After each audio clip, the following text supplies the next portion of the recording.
Olá, tudo bem? Eu quero começar já este vídeo dando os parabéns ao Fluminense. O Fluminense fez uma excelente propaganda do futebol brasileiro e do Brasileirão. Como flamenguista, eu quero dar os parabéns ao Fluminense e dizer uma coisa. Eu não consigo deixar de torcer por uma equipa brasileira, por maior rivalidade que possa existir dentro do futebol nacional. Uma coisa são as disputas dentro do campeonato nacional.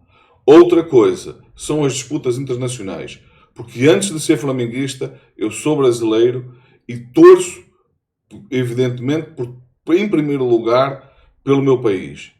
E torci pelo Fluminense, vou continuar a torcer pelo Fluminense, vou continuar a torcer pelo Palmeiras, como torci pelo Botafogo e com mais força ainda torci evidentemente pelo Flamengo, porque aí se junta o amor ao país, o amor ao nosso futebol e o amor ao meu clube desde sempre.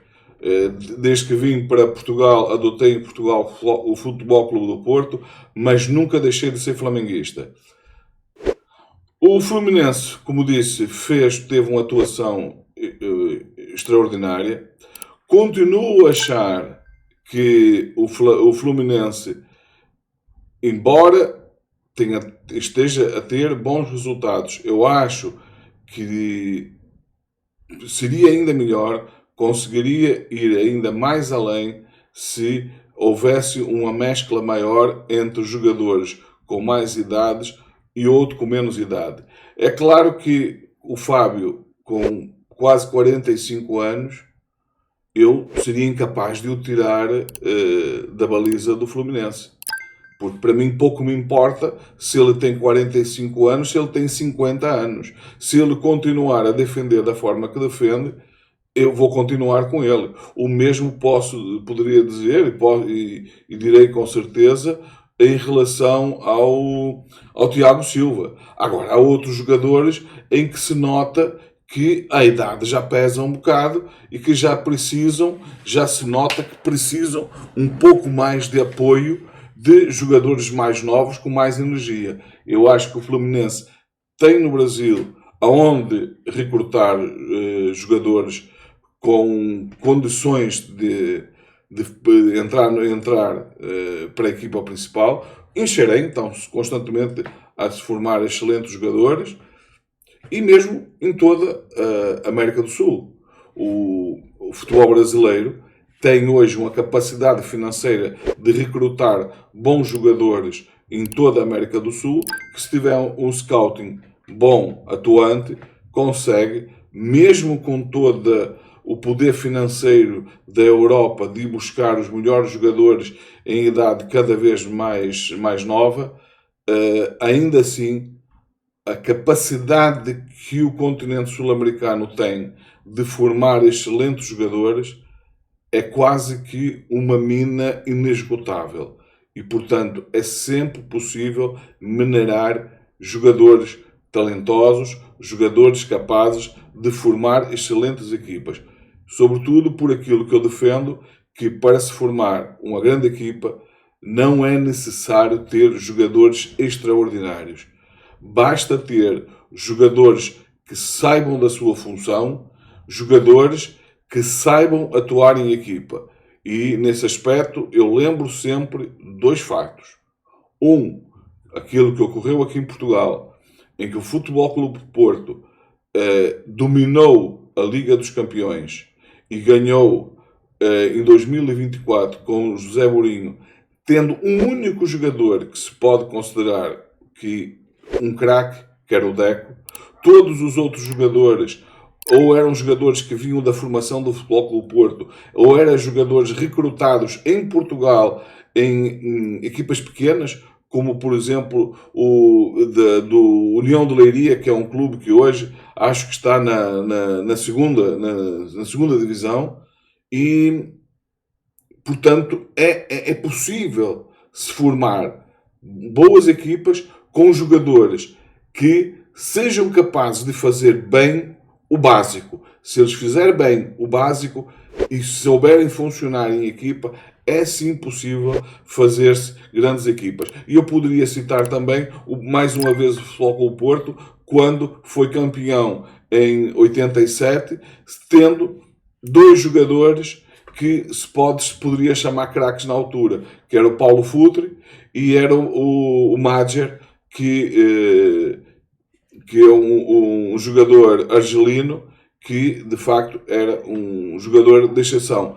Os outros jogadores eram jogadores, uns, aquele chamado jogador carregador de piano, aquele jogador trabalhador, e outros jogadores que eram sabiam fazer muito bem esse básico de trocar, como por exemplo Jaime Magalhães, que combinava, sem nunca ter sido um jogador excepcional, combinava de uma forma extraordinária com João Pinto do lado direito, ou o Costa do lado esquerdo com o... agora esquece-me o nome, um jogador o lateral esquerdo que veio do Sporting,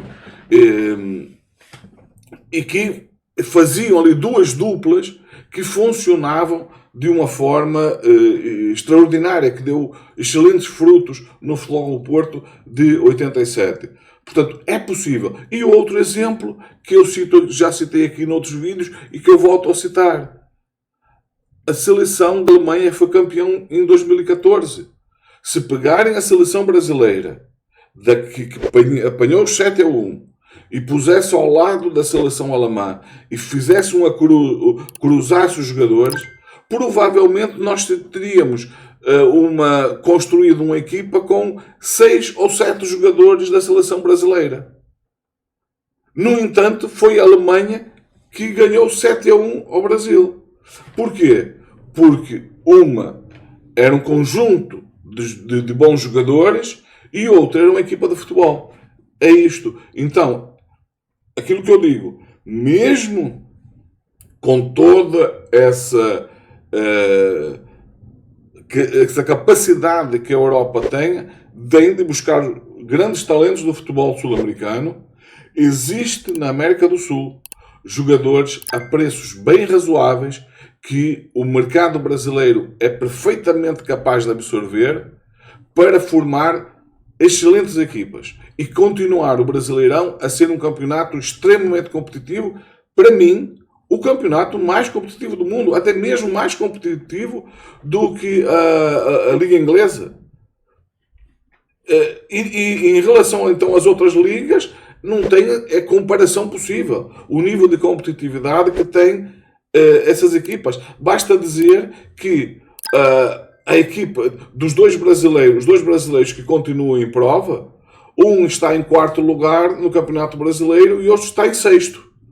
Portanto, isso por si só já mostra, e se tivermos em conta inclusivamente que o Fluminense, basicamente com a mesma equipa, ano passado esteve quase a descer para a Série B, isso por si só mostra um nível de competitividade do futebol brasileiro que não tem paralelo em nenhuma parte do mundo, nem mesmo na Liga Inglesa, que é aquela que, em termos de competitividade, é aquela que mais se aproxima do nível de competitividade do Brasileirão. Bom, em relação a esta eliminatória, também tenho que, embora não tenha nada a ver com o futebol brasileiro, deixar aqui mais duas considerações. Uma, a vitória surpreendente do Al Hilal sobre o Manchester City. Mais uma surpresa e que mais uma prova de que esse Mundial tem sido extraordinário e que, sim, fora da Europa se pratica bom futebol e futebol competitivo. A Europa não é, nunca foi, nunca será o umbigo do mundo. É apenas mais um continente como todos os outros que tem coisas boas e tem coisas más. No umbigo do mundo certamente não é. E depois constatar o óbvio, que caso o Palmeiras passe pelo Chelsea, e isso é uma probabilidade bastante razoável, o Palmeiras tem futebol para passar pelo Chelsea, basta ver o que fez o Flamengo, embora eu considere que o Flamengo, não por ser flamenguista, mas é a minha consideração, que o Flamengo hoje pratica um futebol superior ao do Palmeiras. Por outro lado, o Palmeiras, talvez a nível defensivo, consegue ser mais estável. E se o Abel Ferreira for capaz de usar bem os talentos, mantendo uma defesa forte, mas sem abdicar de um futebol agressivo, um futebol propositivo, eu acredito que o Palmeiras tem todas as condições de passar pelo Chelsea e sem muita dificuldade. E, evidentemente, apesar de tudo que o Al Hilal fez contra o Manchester City, eu acredito que o Fluminense tem todas as condições também de passar pelo Al Hilal. E se isso acontecer, já temos a garantia de uma equipa brasileira na final, que será ou o Palmeiras ou o Fluminense, porque aí seriam encontrar as duas nas meias finais. Então, poderíamos perfeitamente ter uma final entre uma equipa sul-americana, nesse caso uma equipa brasileira, contra uma equipa europeia. E a partir daí, aconteça o que acontecer, já será se é que isso é necessário, seria então uma prova que iria derrubar toda essa desculpa que continua a surgir na Europa e, sobretudo, em alguns países.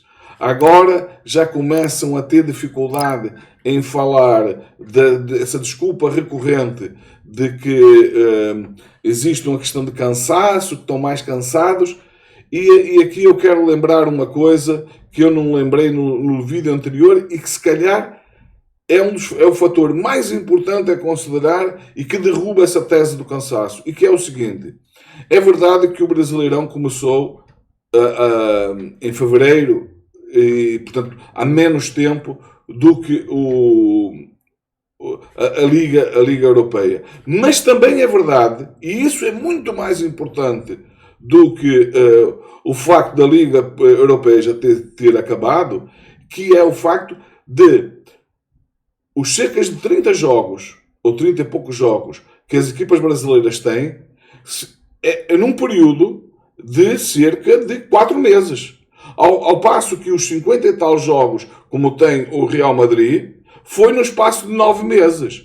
Ou seja, o tempo em que a quantidade de jogos, num tempo extremamente curto, somado a todos os outros fatores, como que eu já trouxe, a questão das deslocações, que não é como em ligas europeias, em que muitos jogos, por exemplo, sobretudo na Liga Inglesa, em que uma boa parte dos clubes da primeira divisão jogam em Londres ou nos arredores, em que os jogadores poderiam até ir a pé para os estádios para jogar.